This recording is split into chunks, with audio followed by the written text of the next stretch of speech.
الرحیم الحمد للہ رب العالمین قال اللہ تبارک و تعالی فی کتابہ المجید اعوذ باللہ من الشیطان الرجیم شہر رمضان الذی انزل فیہ القرآن هدی للناس وبینات من الہدی والفرقان صلوات محمد و آل محمد اللهم صل على محمد وعلى محمد. خداوند منان کے لاکھ لاکھ شکر گزار ہیں کہ ماہ رمضان کی برکات سے استفادہ کرنے کی توفیق نصیب فرما رہا ہے. ماہ رمضان جیسا کہ کل آپ کی خدمت میں بیان کیا تھا کہ برکتوں بھرا مہینہ ہے اور تمام مہینوں کا سردار ہے. خداوند متعال نے ایک لطف جو انسان پر کیا اس مہینے میں وہ یہ کہ جو انسان سے باہر کی رکاوٹیں ہیں نیکی کرنے کے لیے ان کو ہٹا دیا ہے. مثلا آپ نے یہ سنا ہوگا مختلف منبروں سے بھی اور دروس میں بھی کہ خداوند متعال رمضان میں ماہ رمضان میں شیطان کو باندھ دیتا ہے. یعنی اس بات کی طرف اشارہ ہے کہ انسان کے لیے خدا نے برکتوں سے بھرا ہوا ایک میدان ہے اور وہاں انسان کو کہا کہ جتنی برکتیں اٹھا سکتے ہو اٹھا لو، اور جو رکاوٹیں تھیں ان رکاوٹوں کو ہٹا دیا. آپ تصور کریں، اس مطلب کو سمجھنے کے لیے خود بھی ایک بہترین مثال بنا سکتے ہیں آپ اس مطلب کو سمجھنے کے لیے کہ اگر ایک خوبصورت باغ ایک وسیع و عریض اور اس کے اندر دنیا کی ہر نعمت رکھ دی جائے اور انسان کو کہا جائے کہ تو اس 30 دن یا 29 دن اس باغ سے استفادہ کر، جتنا ظرفیت ہے تمہاری استفادہ کر، کوئی رکاوٹ نہیں ہے، کسب کرو چیزیں اس سے جو بھی باغ کے اندر اویلیبل ہے، خود استفادہ کریں، اور اس باغ کے اندر جو مختلف رکاوٹیں آپ تصور کر سکتے ہیں وہ ہٹا دی جائیں. انسان پھر کیا کرتا ہے؟ مادی نعمات کو، مثال کے طور پہ پیسے سے بھرا ہوا کمرہ، اس میں انسان کو کہا جائے کہ جو جتنا جی میں چاہتا ہے یہاں سے اٹھا کے لے جاؤ، اور تمہیں روکنے والا بھی کوئی نہیں ہوگا. رکاوٹ جو باہر کی ہے وہ ختم. لیکن ایک چیز ہے انسان میں، وہ یہ کہ خداوند متعال نے انسان کو چونکہ مختار پیدا کیا ہے، کہ جس کو آپ کہتے ہیں کہ فری ول دے کر بھیجا ہے، اور فری ول اور اختیار اور ارادہ اس کا لازمہ یہ ہے کہ انسان اپنی مرضی کا فیصلہ کرے. اگر تو ایک آپشن رکھ دیا جائے سامنے، وہ اختیار نہیں ہے، کہا جائے کہ آپ نے فقط یہی کام کرنا ہے، اس کے علاوہ آپ کے پاس کوئی آپشن موجود نہیں ہے، اس کو اختیار نہیں کہتے. اختیار میں کیا ہوتا ہے کہ انسان اپنے ارادے سے جو چاہے انتخاب کرے. انسان کی ذات میں اختیار رکھا ہے، اور اس اختیار کا لازمہ یہ ہے کہ انسان اپنے اندر ایک نفس امارہ رکھتا ہے. یہ اس طریقے سے نہیں ہے کہ خداوند متعال نے ایک الگ حقیقت نفس امارہ نام کی انسان کے اندر رکھی ہے انسان کو تنگ کرنے کے لیے. نعوذ باللہ. جیسے ہوتا ہے انسان کسی سے اگر تنگ آیا ہوا ہو تو ایک شریر قسم کا انسان اس کے پیچھے لگا دیں آپ. یہ نعوذ باللہ اس طریقے سے نہیں ہے کہ خداوند متعال نے کہا کہ تم جاؤ، تمہیں نفس امارہ دے دیتے. نہ، یہ فری ول کا ہونا، اس نفس کے اندر یہ صلاحیت موجود ہے کہ یہ برائی کی طرف جھکاؤ پیدا کر لے. اور پھر اس برائی کی طرف جب جھکاؤ پیدا ہوگا تو ظاہر سی بات ہے پھر اب آپ نے فیصلہ یہ کرنا ہے کہ اس برائی سے بچنا ہے یا نہیں بچنا۔ یہ جو داخلی رکاوٹ ہے اس کو ہٹایا نہیں جا سکتا، کیونکہ اگر اس کو ہٹا دیں تو پھر تو مجبور ہے انسان، پھر کوئی سعادت نہیں ہے، کوئی کمال نہیں ہے۔ کمال تب ہے، سعادت تب ہے کہ جب انسان اپنے اختیار سے خدا کی عبادت کرے، برکات اور فیوزات سے استفادہ کرے۔ تو لہذا جو نفس امارہ ہے اس کے اوپر کوئی پابندی، کوئی رکاوٹ نہیں ہے، چونکہ یہ انسان کے اندر موجود ہے اور فری ول کا لازمہ ہے۔ اب انسان جو ہے وہ محتاط ہو، تھوڑا سا بھی اگر توجہ کے ساتھ اس مہینے میں داخل ہو جو کہ ہم ہو چکے ہیں تو بہت ساری برکات سے استفادہ کر سکتا ہے، کیونکہ بڑی رکاوٹ جو تھی ایک وہ نہیں ہے آپ کے سامنے، ہمارے سامنے۔ اب بس یہ ہے کہ انسان نے اپنے ارادے کو مضبوط کرنا ہے۔ یہ ایک الگ بحث ہے، میں ابھی اس میں داخل نہیں ہونا چاہ رہا، کبھی پھر موقع ہوا تو اشارہ ہوگا اس کی طرف، کہ جیسے آپ دیکھیں کہ انسان اگر اپنی معاشرتی زندگی کے اندر فیصلے کی قوت نہ رکھتا ہو تو انسان کو مختلف جو ہے وہ ورزش کروائی جاتی ہے یا انسان خود کرتا ہے کہ انسان کا جو ارادے کرنے کی قوت ہے، فیصلہ لینے کی جو قوت ہے وہ مضبوط ہو جائے۔ تو آپ کی مینجمنٹ کے اندر کیا چیز سکھائی جاتی ہے؟ آپ نے جو مینجمنٹ کرنی ہے مختلف جگہ کے اوپر، آپ مختلف اس کے ڈپارٹمنٹ ہیں، اس میں ایک مدیر کو، ایک سربراہ کو کیا کیا چیزیں سکھائی جاتی ہیں؟ اس میں یہی سب سے اہم چیز جو ہوتی ہے وہ یہ کہ کس طریقے سے اس نے فیصلے لینے۔ تو اگر ہم دین اسلام کا یا دین کا مطالعہ کرتے ہیں تو ہمیں یہ چیز ملتی ہے کہ بہت ساری چیزیں ہیں کہ جس کو ہم ایک سادی عبادت سمجھ رہے ہوتے ہیں، جس کو ہم بوجھ سمجھ رہے ہوتے ہیں، حقیقت میں وہی اعمال جو ہیں، وہی عبادت جو ہے ہماری زندگی کے اندر آسانیاں پیدا کرتی ہے۔ مثلا یہ جو کہا جاتا ہے بہت زیادہ کہ اول وقت کے اندر عبادت کو انجام دیں، اگر انسان یہ پریکٹس کر لے، اول وقت میں عبادت کرنے کی عادت بنا لے اپنی، تو کیا فقط وہ یہ جو اس کی پریکٹس ہوئی ہے فقط اسی مورد میں استفادہ کرے گا یا اس کی پوری زندگی منظم ہوگی؟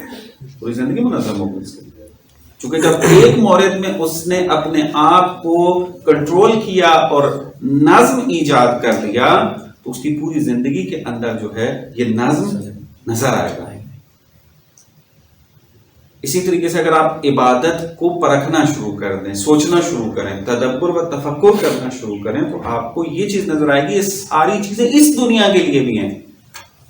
ایک سب سے بڑی غلط فہمی، یعنی واقعاً جیسے جیسے اسٹڈی بڑھتی ہے، مطالعات ہوتے ہیں، معاشرے کا مطالعہ کرتے ہیں، پھر اپنی زندگیوں کو بھی دیکھتے ہیں، تو ایک چیز جو سمجھ میں آتی ہے کہ ایک بڑی تحریک چلانے کی ضرورت ہے کہ ہم نے جو دین کے اندر غلط فہمیاں پالی ہوئی ہیں ان کو درست کریں پہلے، چونکہ دین سے استفادہ جو نہیں ہو رہا ہے اس کی بڑی وجہ غلط فہمیاں ہیں۔ مثلا ایک غلط فہمی یہی ہے کہ عبادت کو ہم آخرت کا ذخیرہ سمجھتے ہیں کہ اگر آپ نماز پڑھیں گے تو جنت ملے گی، اگر نماز نہیں پڑھیں گے تو دوزخ میں جائیں گے۔ اسی طریقے سے باقی عبادتیں ہیں کہ ہمارا جو تصور ہوتا ہے وہ اس قسم کا ہے، لیکن ہمارا واقعہ ایسے ہے کہ خدا نے جو عبادت آپ کے اوپر فرض کی ہے وہ فقط آخرت کے لیے ہے، یا نہ اس دنیا میں بھی اس کا ثمر مل رہا ہے؟ اس عبادت کا اجر اس دنیا میں بھی آپ دیکھیں گے۔ ظاہر سی بات ہے، صحیح کنسپٹ یہ ہے کہ آپ چاہے جو بھی عبادت کریں پہلے اس دنیا میں اجر ہے پھر آخرت میں۔ یہی جس طرح مثال دے رہا ہوں آپ کو کہ اگر انسان ٹائم کا پابند ہونا چاہتا ہے تو اگر عبادت کے ٹائم کے اوپر جو ہے وہ محتاط ہو جائے اور اس کے اوپر عمل کرنا شروع ہو جائے تو اس کی زندگی میں نظم نظر آئے گا، اور یہ نظم اس کی زندگی دوسری زندگیوں کو بھی بہترین کر دے گی، یعنی دوسرے جو شعبے ہیں زندگی کے، یعنی بہت ساری برکتیں نظم سے حاصل ہوتی ہیں۔ اور یہ نظم جو ہے وہ عبادت، مثلا یہی آپ دیکھیں ایک خاص ٹائم پہ روزہ بند کرنا ہے، خاص ٹائم پہ روزہ کھولنا ہے، خوب اگر بھوکا ہی رکھنا تھا تو ٹائم معین کرنے کی کیا ضرورت تھی؟ وہ اس جھگڑے میں نہ پڑتے کہ 10 منٹ پہلے کھولنا ہے یا 10 منٹ بعد میں کھولنا ہے، یا 10 منٹ پہلے بند کرنا ہے 10 منٹ پہلے بند کرنا، بعد میں بند کرنا ہے۔ یہ کیا ہے؟ یہ ٹائم کی مینجمنٹ ہے، یعنی ایک تفسیر عرض کرنا ہوا اللہ، اس کی بہت ساری تفسیریں ہیں۔ انسان اگر اپنی دنیا ہی کو بہتر کرنا چاہتا ہے تو اس عبادت کے اندر بہت کچھ ہے، اس روزے کے اندر بہت کچھ ہے۔ تو یہ عبادت جو ہے انسان کو اس قابل بناتی ہے کہ اس کی ظرفیت، اس کے وجود کے اندر اضافہ، یعنی آپ دیکھیں بعض اوقات آپ نے یہ والا بھی محاورہ سنا ہوگا، بلکہ قرآن کے اندر صریح آیت ہے اس کی، کہ خداوند متعال جو ہے وہ پانی کو آسمان سے نازل کرتا ہے اور وہ پانی جو نالیاں ہیں اس کے اندر بہتا ہے، اور ہر جو نالی ہے وہ پانی کو اپنی ظرفیت کے مطابق لیتی ہے۔ اس کی ایک اور مثال جو لی جاتی ہے وہ کیا ہے کہ جب بارش برس رہی ہوتی ہے، بارش کا پانی سب کے لیے مساوی ہے، لیکن اس سے استفادہ وہی جتنا اس نے ظرف رکھا ہوگا اسی کے مطابق وہ اس پانی سے استفادہ کر رہا ہوگا۔ عبادتیں انسان کی ظرفیت کو بڑھانے کی بڑھانے کا ایک راستہ ہے۔ جتنا جتنا انسان عبادت گزار ہوتا جائے گا اس کے وجود میں اتنی ظرفیت آتی جائے گی، اور اتنی زیادہ مقدار میں پھر وہ برکات الہی سے استفادہ کر سکتا ہے، اتنا ہی زیادہ پھر وہ فیوزات الہی سے استفادہ کر سکتا ہے۔ اس کے اوپر پوری فلسفی موجود ہے، یعنی فقط دعویٰ نہیں ہے، عقلی طور پر بھی ہے کہ اگر اس قسم کی بحثیں اگر معاشرے کے اندر رائج ہوں تو انسان بات کرتا ہے اس میں۔ حتیٰ آپ کا یہ علم حاصل کرنا انسان آپ کے وجود میں اضافے کا سبب بن جاتا ہے۔ فقط اشارہ کرتا ہوں، اس کی وضاحت اپنی جگہ، یہاں پر ابھی مقام نہیں ہے اور محفل بھی نہیں ہے۔ ہمارے جو دنیا اسلام کے سب سے بڑے فلاسفر ملا صدرہ ہیں، ان کا کہنا یہی ہے اور اپنی دلائل کے ساتھ ثابت کیا ہے کہ علم انسان کے وجود کا حصہ ہے۔ جیسے جیسے انسان علم حاصل کرتا جاتا ہے انسان کا وجود اتنا ہی زیادہ وسیع ہوتا جاتا ہے، وسعت آتی ہے اس کے اندر۔ عبادت بھی اسی طریقے سے، عبادتیں جو ہیں وہ جو بھی ہو وہ انسان کو اس قابل بناتی ہیں کہ وہ قرب الہی کی، جو کل آپ کی خدمت میں 4 مرحلے ذکر کیے تھے، اس سفر کے اندر زیادہ راہ فراہم کرتی ہیں۔ کہ ایک مرحلہ اس کا قریب تھا، ایک مرحلہ اس کا اقرب تھا، ایک اقرب من حبل الورید اور ایک یحول بین المرء۔ خب یہ قرب کا جو سفر ہے، یہ جو طے کرنا ہے، اس کا زاد راہ، اس کا سامان، ساز و سامان انسان انہی عبادتوں کے ذریعے حاصل کرتا ہے۔ یہی عبادتیں ہیں کہ جو قرب کے سفر کو آسان کرتی ہیں۔ ماہ رمضان اس کے اندر چونکہ رکاوٹیں نہیں ہیں خارجی اور باہر کی جو انسان سے ہٹ کر ہے، تو انسان کی توجہ خدا کی طرف زیادہ ہوتی ہے۔ اگر کوئی انسان روزے دار نہ بھی ہونا، اس کی بھی توجہ ہوتی ہے، روزہ رکھنے والوں کو دیکھ رہا ہے۔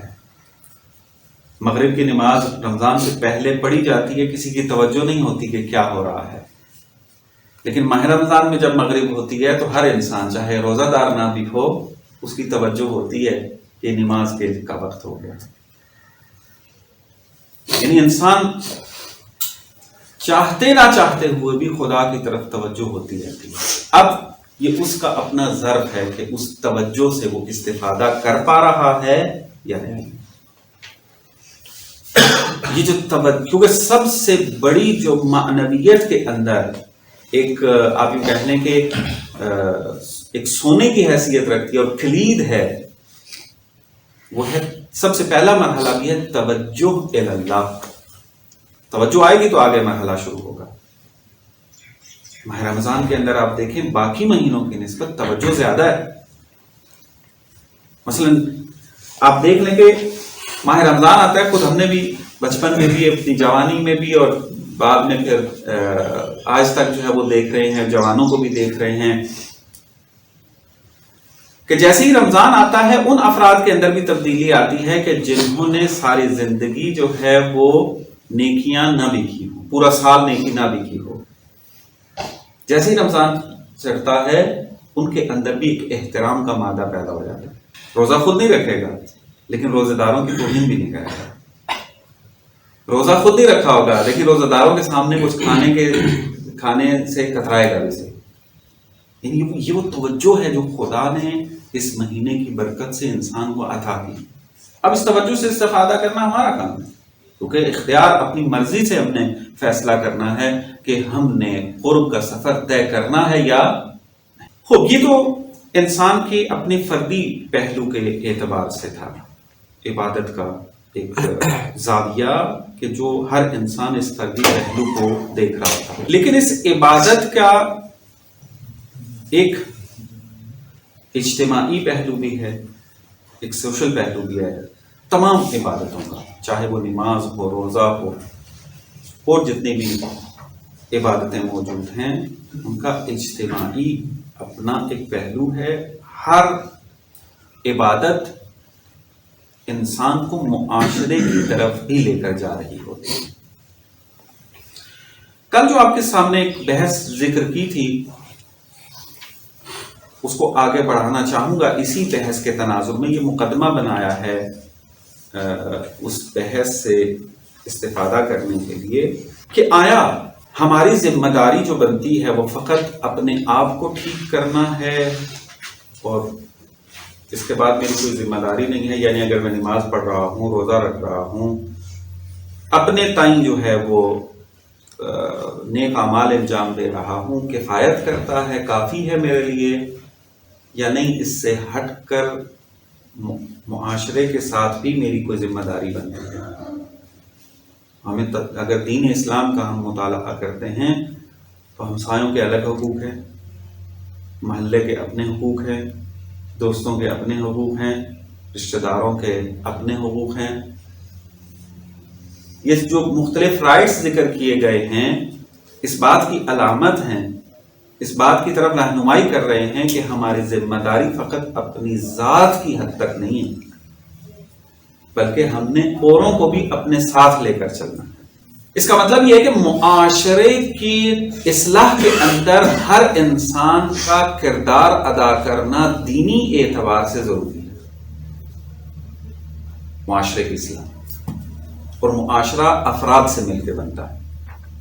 یعنی انسان، اگر معاشرے کی اصلاح ہونی ہے تو پہلے انسان کی اصلاح ہوگی، پھر معاشرے کی اصلاح ہوگی. اب یہاں پر ایک بحث ہے آپ کی سوشیالوجی کے ساتھ مربوط ہے اور آپ کی پولیٹیکل سائنس کے ساتھ بھی شاید مربوط ہو. وہ یہ کہ آیا معاشرہ بدلے گا تو افراد بدلیں گے یا افراد بدلیں گے تو معاشرہ بدلے گا؟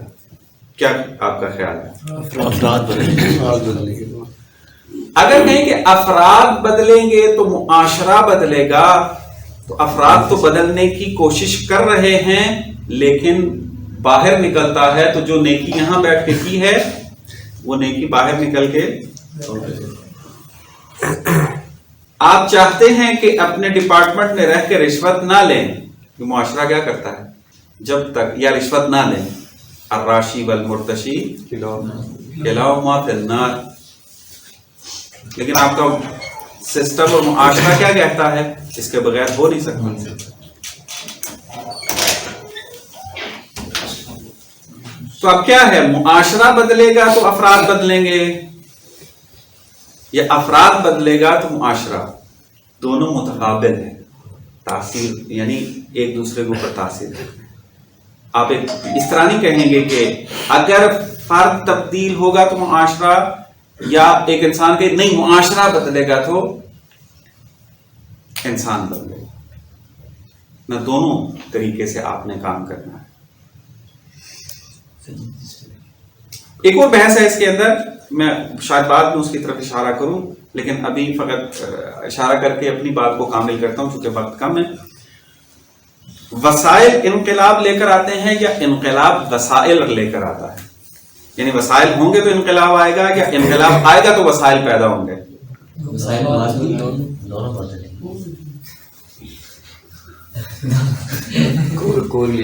یہ وہ آپ دیکھیں، یہ وہ ورڈ ویو ہے جس کے اوپر آپ کی پوری زندگی کا دار و مدار ہے۔ اگر آپ کا نظریہ یہ بن گیا کہ وسائل ہوں گے تو انقلاب آئے گا، تو پھر آپ وسائل کی تلاش میں لگے رہیں گے اور انقلاب پتہ نہیں پھر آئے گا کہ نہیں۔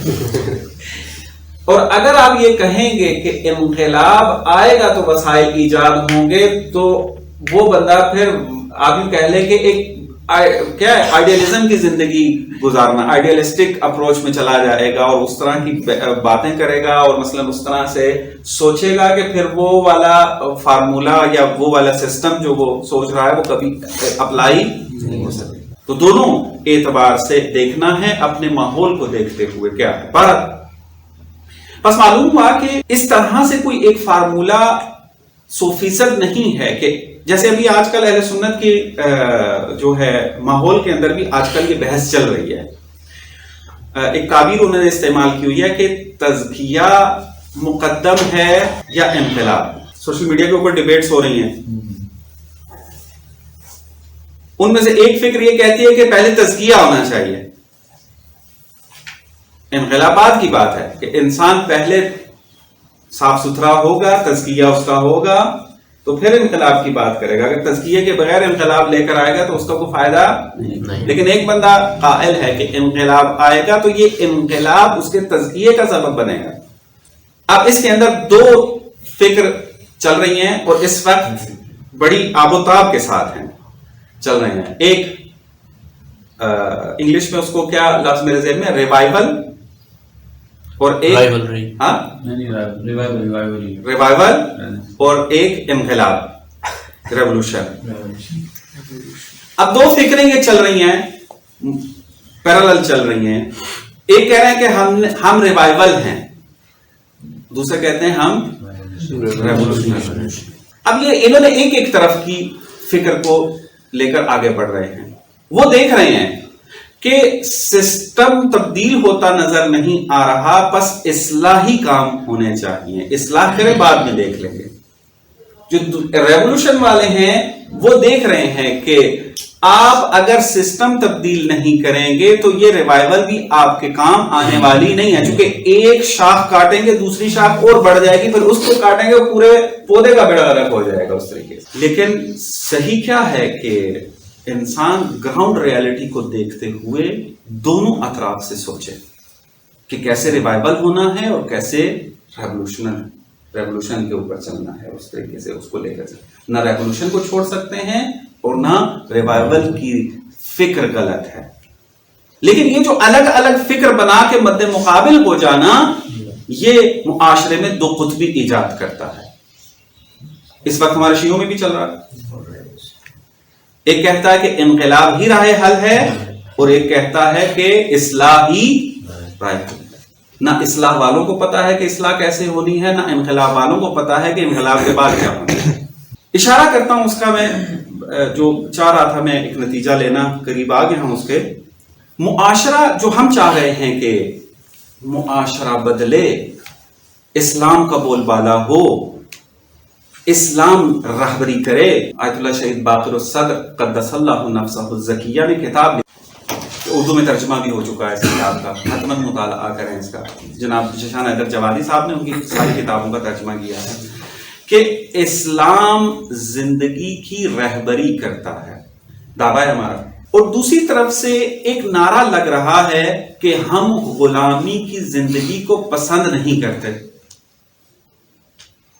سیکولر بھی نعرہ لگا رہا ہے اور دیندار بھی نعرہ لگا رہا ہے کہ غلامی کی زندگی پسند نہیں ہو. اگر پوچھا جائے دونوں یہ جو شعار ہوئے ہیں آپ ان کو ذرا کھول کر بیان کریں, کیا مراد ہے؟ الاسلام یقود الحیات, اسلام رہبری کرتا ہے زندگی کی, آپ کی کیا مراد ہے اس کی؟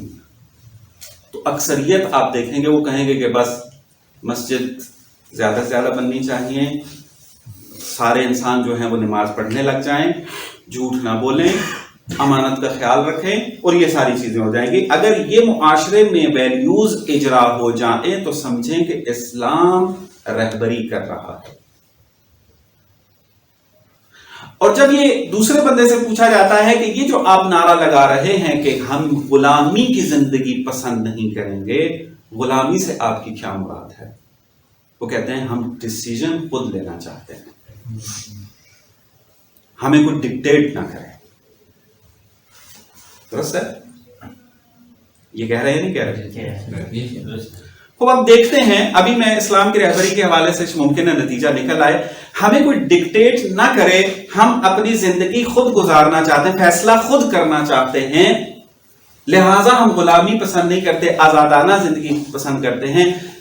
میں آپ سے سوال کروں گا, یہ جو خود مختار فیصلے ہیں ایک معاشرے کے اندر کون سے علوم آپ کو سکھاتے ہیں؟ خود مختار فیصلے اگر ایک ملت نے کرنے ہیں تو کن علوم کے ذریعے کرنے ہیں؟ ہیومینٹیز کے ذریعے, کیونکہ معاشرہ اقتصاد ہے, سیاست ہے, سوشیالوجی ہے, سائیکالوجی ہے. درست ہے؟ یہ علوم پڑھ کے انسان ایک مدیر بنتا ہے, اقتصاد سے, سائیکالوجی سے, سوشیالوجی سے, مینجمنٹ سے. خوب آپ کہہ رہے ہیں کہ نعرہ بہت اچھا ہے کہ کوئی ہمیں ڈکٹیٹ نہ کرے, ہم خود مختاری کی زندگی گزاریں گے, ہم فیصلے اپنے ملت کے خود کریں گے. لیکن جن علوم نے آپ کو فیصلہ کرنا سکھانا ہے ان کی جو ایڈیالوجی اور یا ورلڈ ویو ہے وہ کہاں سے طراحی ہوتی ہے, کہاں سے بنتی ہے؟ یعنی ورلڈ ویو جو میں پہلے درس میں آپ کی خدمت میں عرض کیا تھا کہ ورلڈ ویو کی اہمیت کیا ہے. علوم انسانی معاشرے کی رہبری کرتے ہیں. یہ بات ذہن کے اندر رکھیں, اگر اس کی اہمیت کا آپ کو علم نہیں ہے آپ اسٹڈی لازمی کریں. معاشروں کے ذہنوں پر اگر سوار ہونا ہے, معاشرے کے ذہنوں کو اگر کنٹرول کرنا ہے, معاشرے کو اگر اصلاح کی طرف لے کر آنا ہے, اپنے طرف متوجہ کرنا ہے, تو اس کا سب سے اہم قدم یہ ہے کہ آپ کا علوم انسانی کے اندر مبانی اپنے ہیں.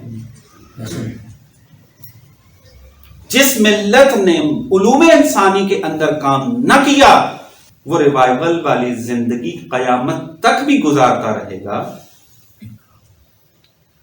معاشرے کی اصلاح معاشرے کو غلامی سے نہیں نکال سکتا. یہ بہتر اصطلاح. آپ کہیں کہ ہمارے جو علوم انسانی ہے, سوشل سائنس یا ہیومینٹیز جو ہیں, وہ سارے کے سارے جو ہیں جس طرح چل رہے ہیں, جن مبانی کے تحت چل رہے ہیں, وہ چلتے رہیں, اور ہم چاہ رہے ہیں کہ غلامی سے باہر آئیں.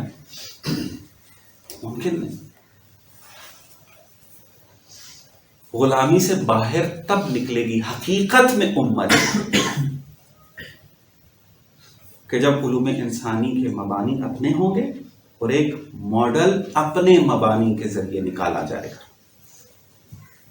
اور ہمارا دعویٰ یہ ہے الاسلام یقود الحیات, یا یہ جو اسلام زندگی کی رہبری کرتا ہے یہ والا شعار, اور یہ کہنا کہ اسلام پوری زندگی کے لیے ضابطۂ حیات ہے, یہ والا شعار اس وقت آپ کو متحقق ہوتا نظر آئے گا کہ جب آپ ہیومینٹیز اسلامی کریں گے. اسلام تب مکمل ضابطہ حیات بنے گا. مکمل ضابطہ حیات ہونے سے کیا مراد ہے؟ یعنی انسان کے لیے ہر قسم کی ہدایت اسلام کے پاس ہے. تو انسان کا ایک سب سے اہم پہلو اس کا معاشرتی پہلو ہے. خوب اس میں ہدایت کہاں پہ؟ آپ کا ایک اقتصادی پہلو جو زندگی کا اہم ترین پہلو ہے اس کے اندر پھر کہاں؟ اگر کوئی کہے کہ ہمارے پاس اقتصادی سسٹم نہیں ہے، خوب وہ ایک سیکولر سوچ ہے، وہ دین کو حد اقل مانتا ہے، وہ دین کو فقط مسجد کی تک محدود، گھر کی تک محدود مانتا ہے، معاشرے میں اس دائرہ کار کو نہیں مانتا، وہ ایک الگ بحث ہے، اس کے ساتھ ہوگا. لیکن ایک بندہ قائل ہے کہ دین مکمل ضابطہ حیات ہے، تو مکمل ضابطہ حیات سے کیا مراد ہے؟ یعنی زندگی کے ہر شعبے میں ہدایت رکھتا ہے، تو سسٹم کے اندر بھی اس کی ہدایات موجود ہیں. اقتصادی سسٹم، ایجوکیشنل سسٹم، آپ کا معاشرتی سسٹم. خوب یہ جو سسٹم ہیں یہ کس طریقے سے تولید ہوں گے؟ کہ جب آپ جہان بینی اور ورلڈ ویو کے اوپر کام کریں.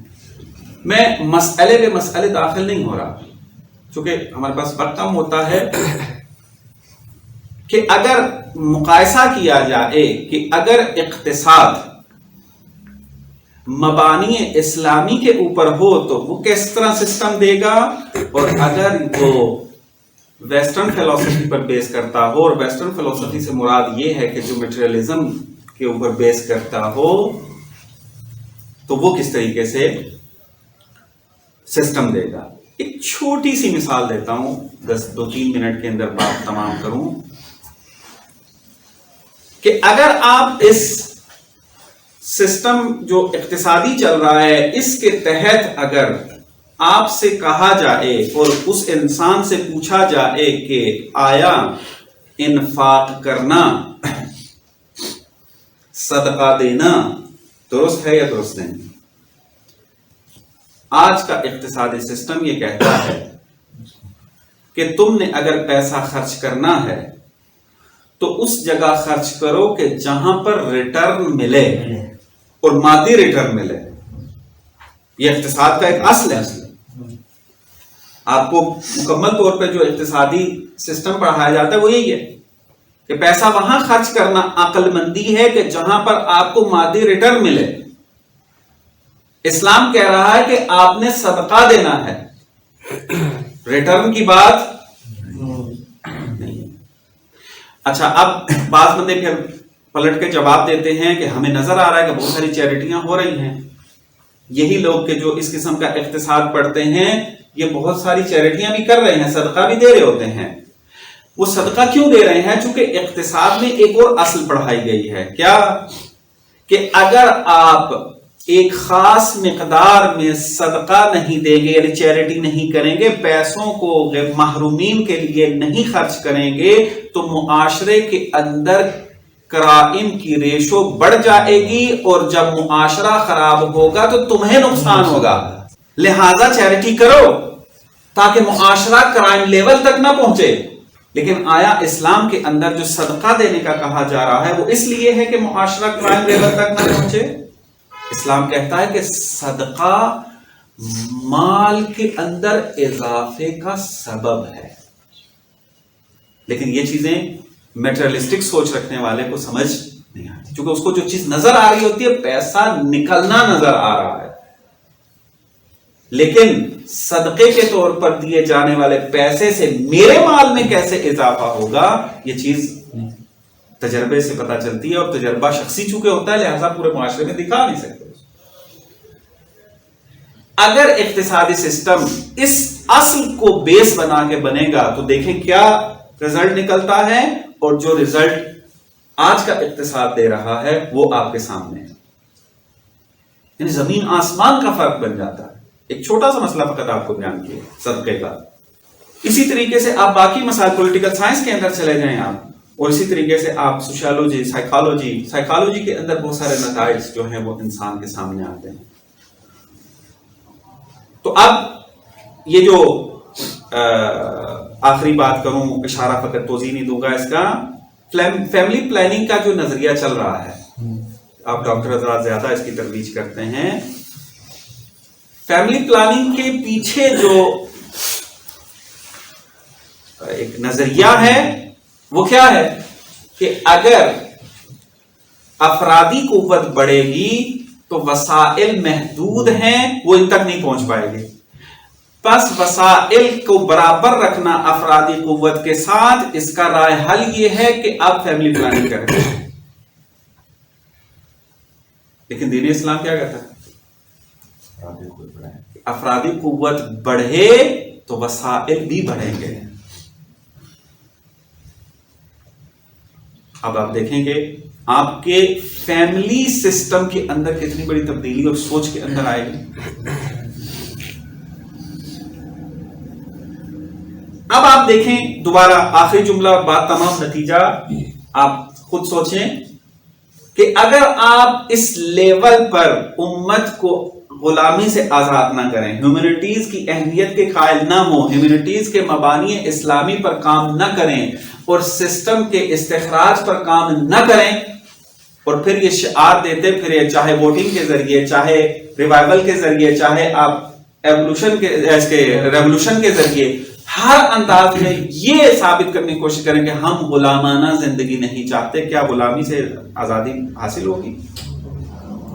ممکن ہے بدن آپ کا آزاد رہے لیکن فکری غلامی جیسے آج موجود ہے اس سے بدتر چلتی جائے۔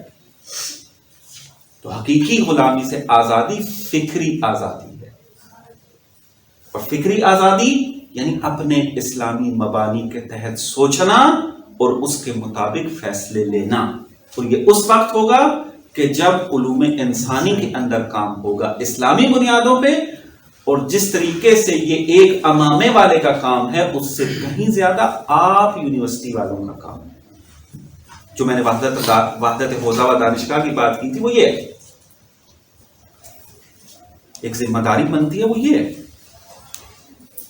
ہمارا یونیورسٹی کا جوان سمجھتا ہے کہ میں نے فقط پی ایچ ڈی کرنی ہے، ایم بی بی ایس کرنا ہے، ماسٹر کرنا ہے، اس کے بعد میں نے روزی روٹی کمانی ہے۔ نا، یہ تو ایک اب یوں کہہ لیں کہ زندگی چلانے کا ایک راستہ ہے۔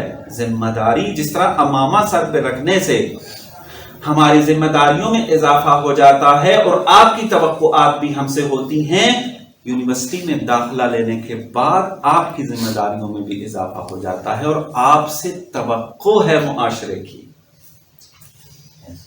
یوں ذرا سوچیں تو پھر پڑھائی میں بھی دل لگتا ہے اور کچھ کرنے کے لیے بھی جذبہ بڑھتا ہے۔ صلوات پر محمد، اللہم صلی علی محمد و آل محمد۔ وقت کم ہے، سوال ہے ہمارا، چونکہ آئی سوچ ہم دوست سارے مسئلے کے الحمدللہ، تو دیگر ایسے موقع آتے ہیں لائف میں جب انسان کیونکہ مختلف جگہوں پہ جانا ہوتا ہے اور ذمہ داری بھی کہیں نہ کہیں ہوتی ہے دوستوں کی، دین کی ترویج کی، تو اکثر ایسا ہوتا ہے کہ ایسی چیز کی انسان ترویج کرنا چاہ رہا ہوتا ہے جو خود عمل نہیں کر پا رہا ہوتا، اور پھر انسان کے اندر ایک ہرڈل آتی ہے کہ جب میں خود نہیں کر رہا اس چیز کی، بلکہ وہ چیز شاید معاشرے میں اس کے منہ سے سن کے معاشرے کو اس کا فائدہ ہو، مگر چونکہ وہ خود اس چیز پر عمل نہیں کر رہا ہوتا تو وہ اس لیے دوسروں کو کہتا بھی نہیں۔ اس کے لیے قرآن کی آیت بھی ہے، کچھ دوست اس کا پھر ریفرنس بھی دیتے ہیں کہ ایسا عمل، جی۔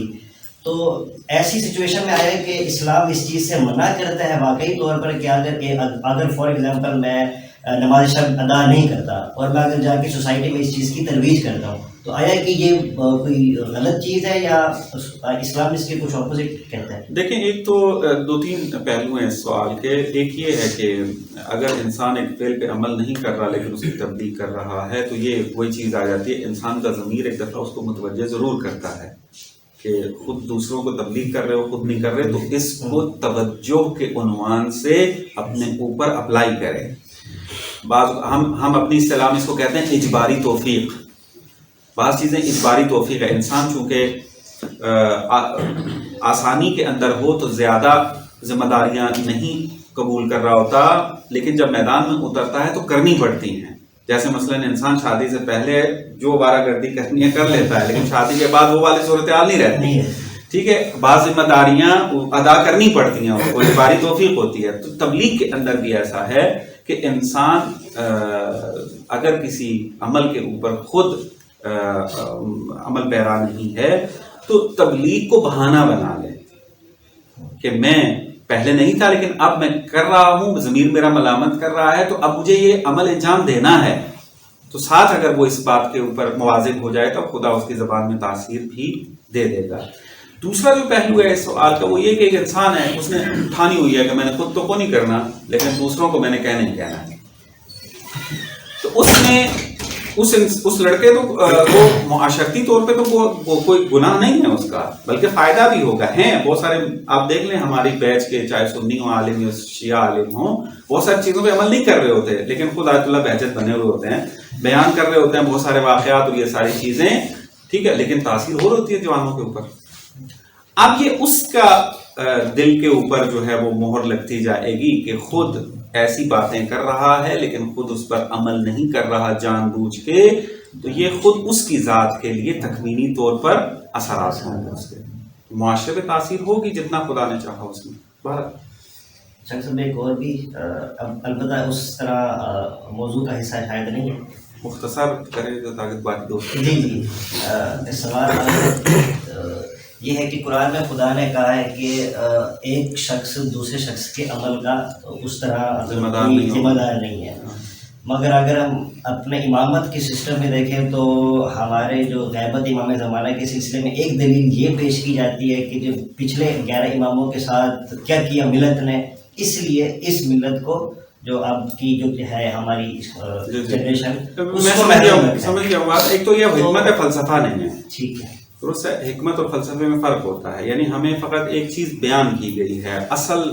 معیار اور یہ علت جو ہے وہ یہ والی نہیں ہے، وہ ہمیں پتہ نہیں ہے، مجہول ہے، وہ جتنی روایات ذکر ہوئی وہ حکمت کے تحت آئی ہیں، ٹھیک ہے، فلسفہ نہیں ہے۔ دوسری بات یہ ہے کہ یہ ہماری سزا، ہمارے اعمال کی سزا نہیں ہے نعوذ باللہ امام کو، درست ہے، یہ بلکہ آپ کیوں کہہ لیں کہ ہماری تربیت ہو رہی ہے کہ جب ائمہ حاضر تھے تو آپ نے قدر نہیں کی، اب بغیر امام کے تجربہ کر کے دیکھو تاکہ امام کی قدر ہو، یعنی ہماری تربیت ہو رہی ہے اس طرف سے۔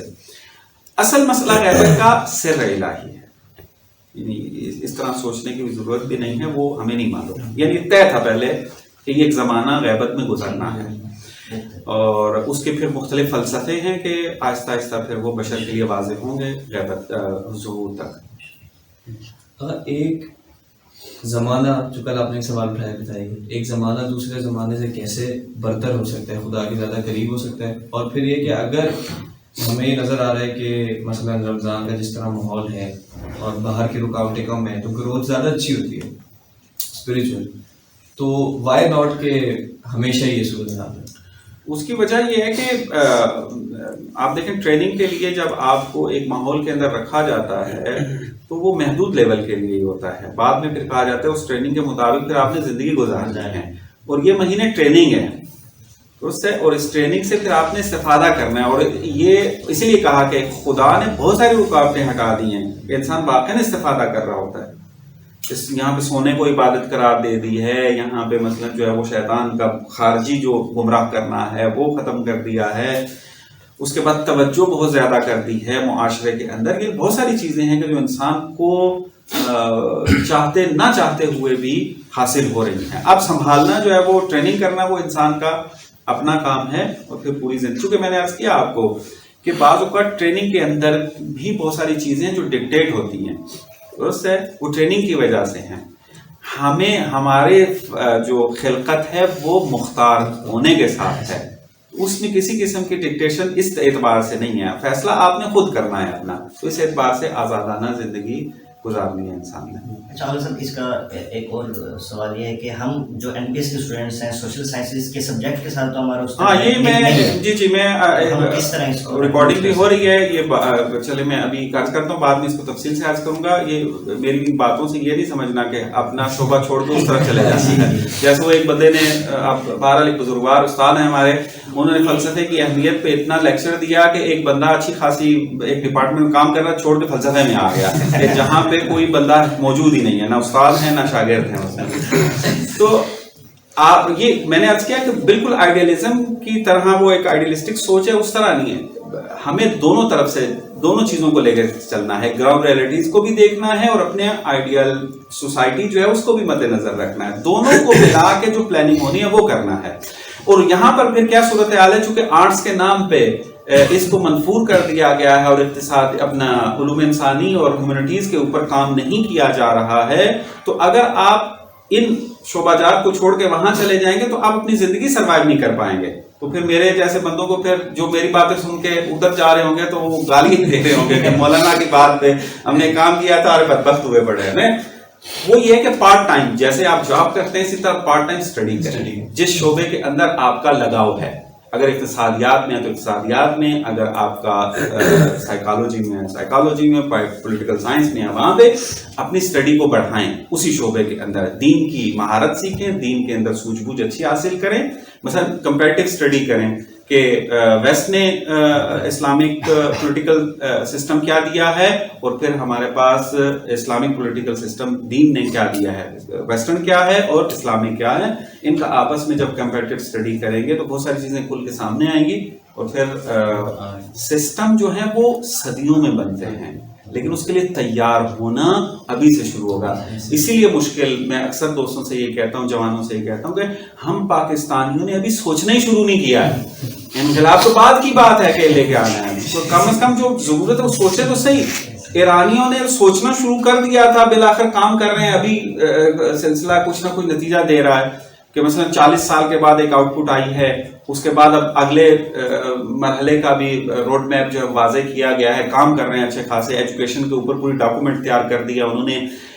ایک اور ادارہ ہے وہ تقریباً 10 سال کے اندر جو اسلامک بنیادوں پر بینکاری ہوگی اس کا پورا سسٹم جو ہے وہ تیار کر کے حکومت کو دینے والے ہیں، وہ لگے ہوئے ہیں کام۔ اور دیکھیں 50 سال 60 سال لگ رہے ہیں، تب وہ ایک چھوٹا چھوٹا عمل کر رہے ہیں اس بات میں۔ 100 سال تو آرام سے لگتے ہیں ایک سسٹم کو نکالنے کے، اور ویسٹ بھی جو کامیاب ہوا ہے 200 سال کی اس کے اندر جو ہے محنت ہے۔ تو ایک تو اس اعتبار سے اپنی ذہنیت صاف کریں کہ سسٹم اگر بننا ہوتا تو پھر ابھی تک ایران بنا چکا ہوتا یا مصر بنا چکا ہوتا۔